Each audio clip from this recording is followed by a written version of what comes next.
चुनाव के पहले इन्होंने राम मंदिर का इनॉग्रेशन किया, राम भगवान को पॉलिटिसाइज करने की कोशिश की, मीडिया में फैला दिया। मैंने उनसे पूछा, भैया एक बात बताओ, ये हुआ क्या कि उन्होंने राम मंदिर का इनॉग्रेशन किया और इंडिया गठबंधन अयोध्या में चुनाव जीत गया? ये हुआ क्या? अयोध्या में मंदिर बनाने के लिए, क्लीन अप करने के लिए बहुत सारे लोगों से जमीन ली गई, बहुत सारे लोगों की दुकानें, घर तोड़े गए और आज तक जिन लोगों के घर छीने गए, तोड़े गए, दुकानें तोड़ी गई, आज तक उनको नरेंद्र मोदी जी ने कॉम्पनसेशन नहीं दिया। हमारी जमीन छीनी गई, सरकार ने हमें मुआवजा नहीं दिया। अयोध्या का इंटरनेशनल एयरपोर्ट बना, बड़ा एयरपोर्ट, जमीन किसकी गई? अयोध्या के किसानों की जमीन गई। अयोध्या की जनता को बहुत गुस्सा आया जब उन्होंने देखा कि राम मंदिर के इनॉग्रेशन में अयोध्या का एक भी व्यक्ति नहीं था। इन्होंने हमारे ऑफिस पे धमकाकर, ऑफिस को तोड़कर हमें चैलेंज दिया है। चैलेंज क्या है? गुजरात के चुनाव में मैं आपको बता रहा हूं, हम सब मिलकर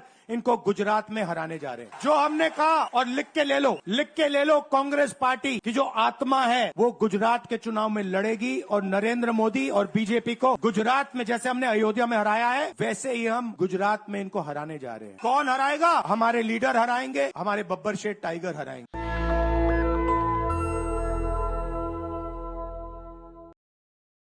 पार्लियामेंट हाउस में आपने देखा होगा कि अजीब सी बात है,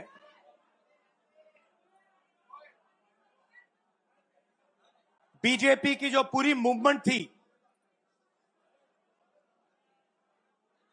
राम मंदिर की, अयोध्या की मूवमेंट थी। सही बात, शुरुआत अडवाणी जी ने की थी, रथ यात्रा हुई थी, उसमें आपने अडवाणी जी को रथ पे देखा था। कहा जाता है कि नरेंद्र मोदी जी ने उस यात्रा में अडवाणी जी की मदद की थी। इनकी शुरुआत वहां हुई, राइट? ठीक है, रथ यात्रा चली और पार्लियामेंट में मैं सोच रहा था कि उन्होंने राम मंदिर का इनॉग्रेशन किया और राम मंदिर के इनॉग्रेशन में अदानी जी दिख गए, अंबानी जी दिख गए, मगर गरीब व्यक्ति वहां कोई नहीं दिखा। आपने देखा होगा, टीवी पे देखा आपने। अब उसका नतीजा बताता हूं। पार्लियामेंट में मैं यहां बैठता हूं, यहां पे अयोध्या के एमपी बैठते हैं। देखा आपने उनका चेहरा? इंडिया गठबंधन के हैं, है ना?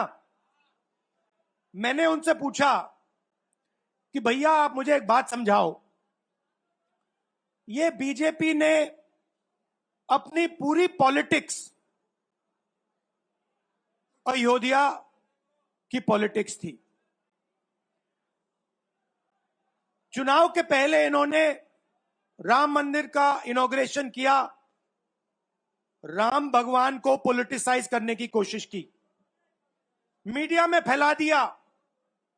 मैंने उनसे पूछा, भैया एक बात बताओ, यह हुआ क्या कि उन्होंने राम मंदिर का इनॉग्रेशन किया और इंडिया गठबंधन अयोध्या में चुनाव जीत गया? यह हुआ क्या? और मुझे जवाब उन्होंने दिया, मैं यह जवाब आपको देना चाहता हूं। उन्होंने कहा, राहुल जी, मुझे पता लग गया था, तकरीबन 6 महीने पहले मुझे पता लग गया था कि मैं अयोध्या से लड़ूंगा, और जिस दिन मुझे पता लगा उस दिन मुझे यह भी मालूम था कि मैं सिर्फ लड़ूंगा नहीं, इंडिया गठबंधन अयोध्या से जीतने जा रहा है। मैंने कहा कि आपको कैसे मालूम? पूरी देश में, मीडिया में, सब जगह राम मंदिर का इनॉग्रेशन हुआ, तो आपको कैसे मालूम? उन्होंने कहा कि राहुल जी, जब मैं अयोध्या में लोगों से बात करता था तो मुझे अयोध्या के लोग सिर्फ 2-3 चीजें कहते थे। पहली बात कहते थे कि अयोध्या में मंदिर बनाने के लिए, क्लीन अप करने के लिए बहुत सारे लोगों से जमीन ली गई, बहुत सारे लोगों की दुकानें, घर तोड़े गए, और आज तक जिन लोगों के घर छीने गए, तोड़े गए, दुकानें तोड़ी गई, आज तक उनको नरेंद्र मोदी जी ने कॉम्पनसेशन नहीं दिया। पहली बात, जहां भी वो जाता था लोग उनसे कहते थे हमारी जमीन छीनी गई, सरकार ने हमें मुआवजा नहीं दिया।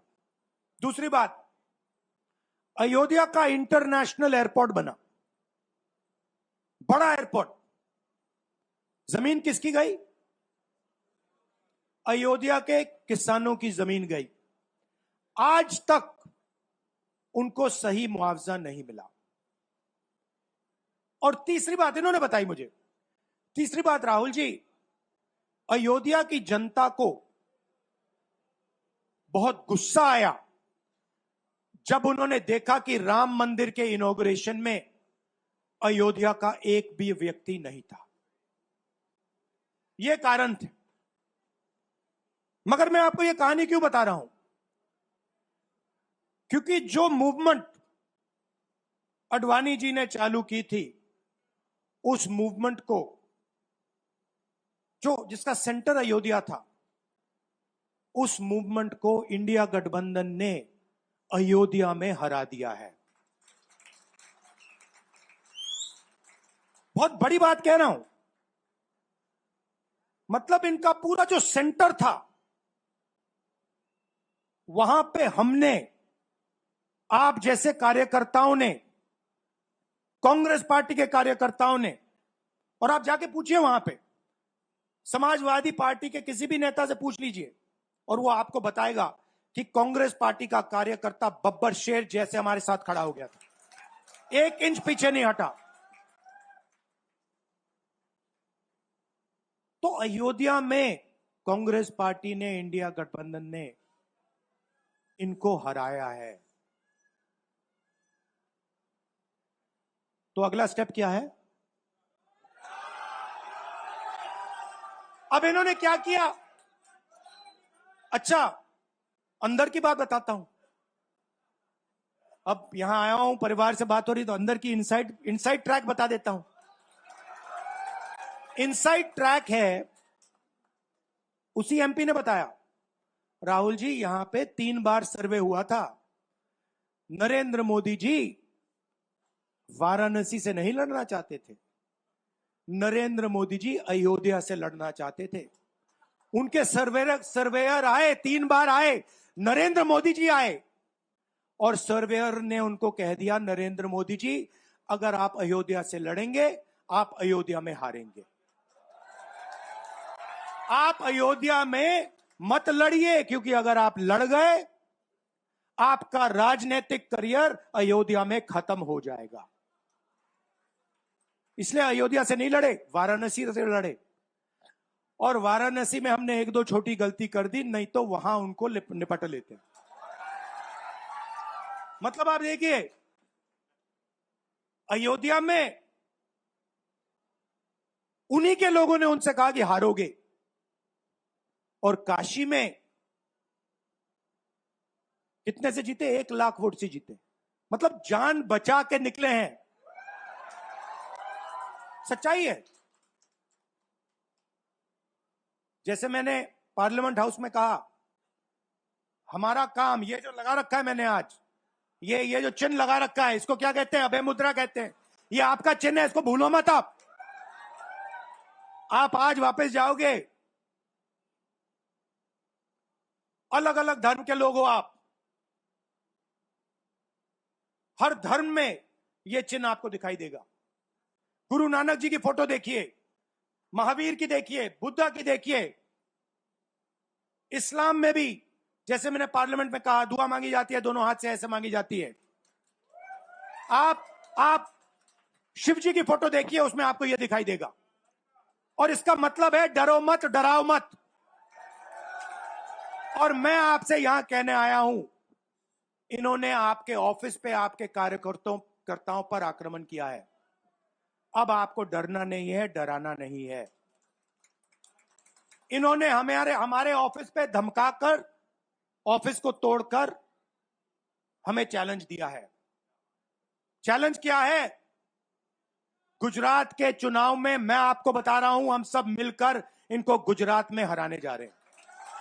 जो हमने कहा, और लिख के ले लो, लिख के ले लो, कांग्रेस पार्टी की जो आत्मा है वो गुजरात के चुनाव में लड़ेगी, और नरेंद्र मोदी और बीजेपी को गुजरात में जैसे हमने अयोध्या में हराया है, वैसे ही हम गुजरात में इनको हराने जा रहे हैं।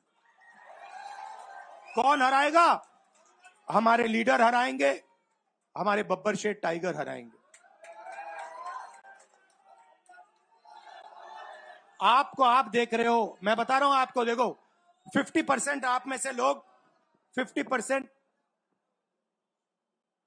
आप क्या सोच सकते थे? मैं आपको पूछता हूं, आप क्या सोच सकते थे?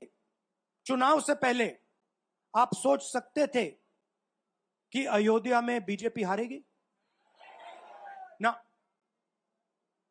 आप सोच सकते थे कि नरेंद्र मोदी से जान बचा के निकलेगा, मतलब मार्जिन ऐसे तुक्के से निकलेगा? सोच सकते थे? मैं आपको बता रहा हूं, जैसे ये अयोध्या में हारे, वैसे यहां पे हारने जा रहे हैं। आपको सिर्फ एक काम करना है, एक काम करना है आपको। आपको सिर्फ गुजरात की जनता को सिर्फ एक बात बोलनी है, आपको डरना नहीं है। बिना डरे अगर आप बीजेपी से लड़ गए, चाहे आप किसान हो, मजदूर हो, छोटे व्यापारी हो, अगर गुजरात की जनता बिना डरे लड़ गई, बीजेपी सामने नहीं खड़ी हो पाएगी। दूसरा उदाहरण देता हूं, आप कांग्रेस पार्टी को जानते हो, जानते हो? हमारी पार्टी में कोई डरता है? कैसे मालूम? कैसे मालूम? हमारी पार्टी में दिल से बात कर देते हैं। बड़ा सा बड़ा हो, राहुल गांधी हो, हमारे पार्टी के लोग कहते हैं राहुल गांधी, मुझसे कहते हैं, मेरे कमरे में आके कहते हैं, राहुल जी ये जो आपने किया हमें अच्छा नहीं लगा। कहते हैं, मैं बता रहा हूं आपको, और मैं कहता हूं आपने सही बोला, इस बार मैंने ऐसे नहीं करना था, जो आप बोल रहे हो वैसे करना था। हम डरते नहीं है, ना हमारे कार्यकर्ता हमें बोलने से डरते हैं, ना हम अपनी कार्यकर्ता की बात सुनने से डरते हैं, ना हमारा कार्यकर्ता हमसे डरता है। अब देखिए, मैं आपको रियलिटी बता रहा हूं। बीजेपी में नरेंद्र मोदी बैठे हैं, उनकी पूरी टीम बैठी है उनके सामने।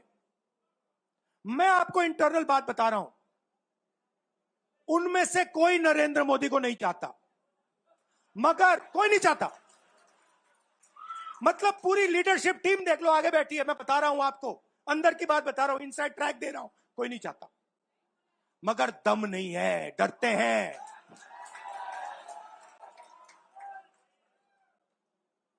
अगर नरेंद्र मोदी जैसा लीडर कांग्रेस पार्टी में होता, पूरी कांग्रेस पार्टी खड़े हो जाती, कहती है नहीं हम डरते नहीं है, हटो यहां से। मगर उनकी पार्टी में दम ही नहीं है, उनके कार्यकर्ताओं में दम नहीं है। आप देखो ना, एक आदमी खड़ा है वहां पे, सबकी हवा निकल गई, मतलब कार्यकर्ताओं की हवा निकल गई, आरएसएस की हवा निकल गई, सारे लीडर्स की हवा निकल गई। सच बोल रहा हूं ना। और हमारे मतलब छोटा सा छोटा कार्यकर्ता होता है, टाइगर होता है, आता है कांग्रेस प्रेसिडेंट के सामने, आता है राहुल गांधी के सामने, आता है, कहता है भैया मेरे दिल में ये बात है, आपको ना लगे मैं तो बोल रहा हूं। तो ये है कांग्रेस पार्टी। अंग्रेजों के साथ ये खड़े हो गए थे सारे के सारे आरएसएस वाले। हम लड़े थे, हम लड़े थे, हमने कहा, देश से हमने कहा था डरो मत, डराओ मत, हमने कहा था। बीजेपी के लोगों ने हाथ जोड़ के कहा था भैया डर गए हम, जो करना है कर लो। तो आप अपनी हिस्ट्री समझो, जो डर की भावना होती है ना, वो आप में नहीं है, उनमें है। और इसी के कारण मैं आपको बता रहा हूं, कांग्रेस पार्टी गुजरात में जीतेगी और गुजरात से ही नई नई कांग्रेस पार्टी बनेगी। क्योंकि कांग्रेस पार्टी, मैं गहरी बात बोल रहा हूं, मैं ऐसी आलतू फालतू बात नहीं करता हूं। देखिए, कांग्रेस पार्टी बनी कहां थी? मतलब हमारे जो सबसे बड़े नेता थे, जिन्होंने रास्ता दिखाया था। आप क्या सोचते हो, जब यहां अंग्रेज राज करते थे, क्या डर नहीं था?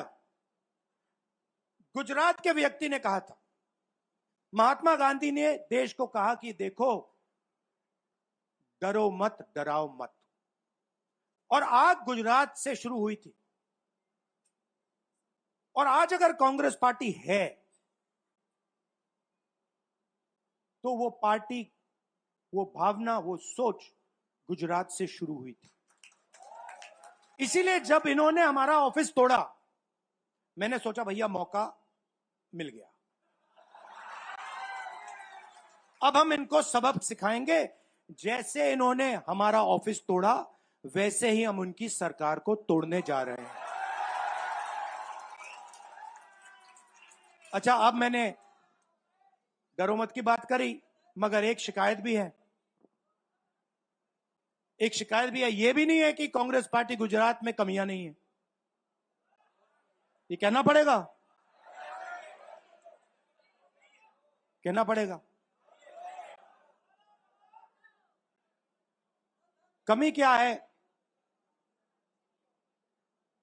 एक कार्यकर्ता ने मुझे बहुत अच्छी तरह बताया, कांग्रेस पार्टी के कार्यकर्ता ने, राहुल जी, कहता है मुझे, राहुल जी, ये कांग्रेस पार्टी में एक मुश्किल है, दो तरीके के घोड़े होते हैं। एक रेस का घोड़ा होता है, दूसरा शादी का घोड़ा होता है। ये आप कभी कभी कांग्रेस पार्टी क्या करती है, रेस के घोड़े को शादी में भेज देती है और शादी के घोड़े को रेस में लगा देती है। तो उसने कहा ये आप बंद करा दीजिए, रेस के घोड़े को आप रेस दौड़ाइए और शादी के घोड़े को आप शादी में भेजिए। तो ये हमें गुजरात में करना है। जो रेस का घोड़ा है, जो तैयार है, दौड़ने के लिए तैयार है, उसको रेस में लगाना चाहिए। और जो हमारे शादी के घोड़े हैं, जो हैं, वो हैं, उनको हमें शादी में, बारात में नचा देना चाहिए। तो अब मेरा कहना है कि यह काम सीरियसली करना है। हम पिछले चुनाव में, आप भी जानते हो, मैं भी जानता हूं, कि हम बीजेपी से पिछले चुनाव में नहीं लड़े थे, ठीक से नहीं लड़े थे। उससे पहले चुनाव में 2017 में हम 3 महीने कह लो, 4 महीने कह लो, 4 महीने 3 महीने हम लड़े और नतीजा आपने देखा।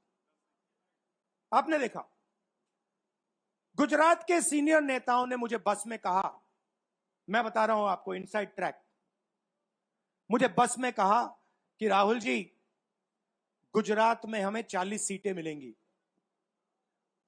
मैंने उनसे कहा 40 नहीं, हम चुनाव जीतने जा रहे हैं। और 16 सीट से हम चुनाव हारे। अब 3 साल है, 3 महीने में हम फिनिश लाइन तक पहुंच गए थे। 3 साल में हम फिनिश लाइन को, मतलब उधर पीछे छोड़ के निकल जाएंगे। मैं आपको यहां कह रहा हूं कि आप लोग गुजरात में कितने साल बाद, 30 साल हो गए, 30 साल हो गए, मैं आपको बता रहा हूं, मानो ना मानो, आप में से 50% अभी मान रहे हैं और 50% कह रहे हैं नहीं भैया नहीं होगा। जो 50% मान रहे हैं, मैं आपसे बात कर रहा हूं, जो 50% मान रहे हैं, मैं आपसे बात कर रहा हूं, आप लड़ जाओ और ये बाकी 50% बैठे हैं, उनकी माइंड बदल दो, नैया पार हो जाएगी, सरकार बन जाएगी। और मैं आपसे कहना चाहता हूं कि एआईसीसी की टीम, राहुल गांधी, मेरी बहन, सारे के सारे सीनियर लीडर आपके साथ यहां खड़े होंगे, आपके साथ मिलकर इनकी सरकार को तोड़ेंगे। आपने बहुत सहा है, बहुत लाठियां खाई हैं, बहुत अपमान हुआ है आपका, गालियां खाई हैं आपने, अब बहुत हो गया। अब इनको हमें सबक सिखाना है और हम इनको हराने जा रहे हैं। और नफरत से नहीं, मोहब्बत से आप देखना, मोहब्बत से हम इनको हराएंगे। कैसे? क्योंकि नरेंद्र मोदी जी का जो विजन था, वो गुब्बारा जो था वो फट गया है, फटाक से वो फट गया है। आप सोचिए, पार्लियामेंट हाउस में नरेंद्र मोदी वहां बैठे, मैं यहां, और मैंने प्रधानमंत्री जी से उनके सामने कहा कि नरेंद्र मोदी जी, आप एक व्यक्ति भी नहीं कह सकता हूं, पता नहीं आप क्या हैं, क्योंकि आपने ही कहा कि मैं नॉन बायोलॉजिकल हूं, मैं बायोलॉजिकल नहीं हूं, और मेरा सीधा डायरेक्ट कनेक्शन है ईश्वर से। अरे भैया, आपका डायरेक्ट कनेक्शन है ईश्वर से, तो अयोध्या कैसे हार गए? कैसे हार गए?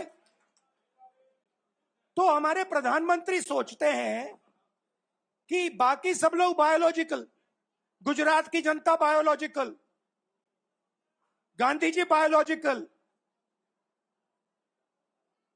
हिंदुस्तान के किसान मजदूर सब लोग बायोलॉजिकल, और Narendra Modi non biological. Speaker sir ने मुझे कहा, ऐसे मत बोलिए। मैंने कहा, मैं थोड़ी बोल रहा हूं,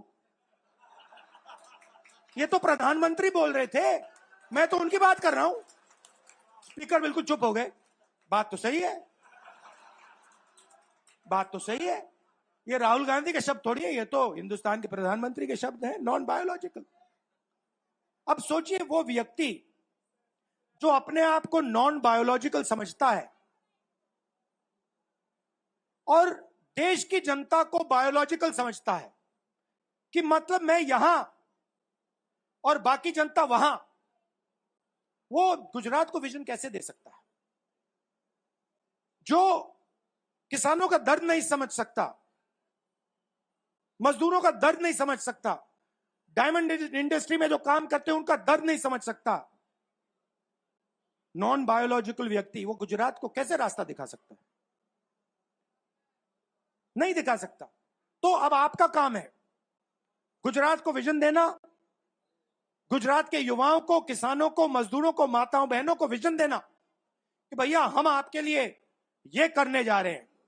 आपने हमारा मैनिफेस्टो देखा, हिला के रख दिया था बीजेपी को। नेशनल दस्तक की आपसे गुजारिश है कि अगर इसको बचाना चाहते हैं तो नेशनल दस्तक को सब्सक्राइब करने के लिए रेड कलर के सब्सक्राइब बटन को दबाएं, फिर बेल आइकन की घंटी दबाएं। नेशनल दस्तक को बचाने के लिए बहुत जरूरी है कि हर खबर को शेयर करें, लाइक करें, कमेंट जरूर करें।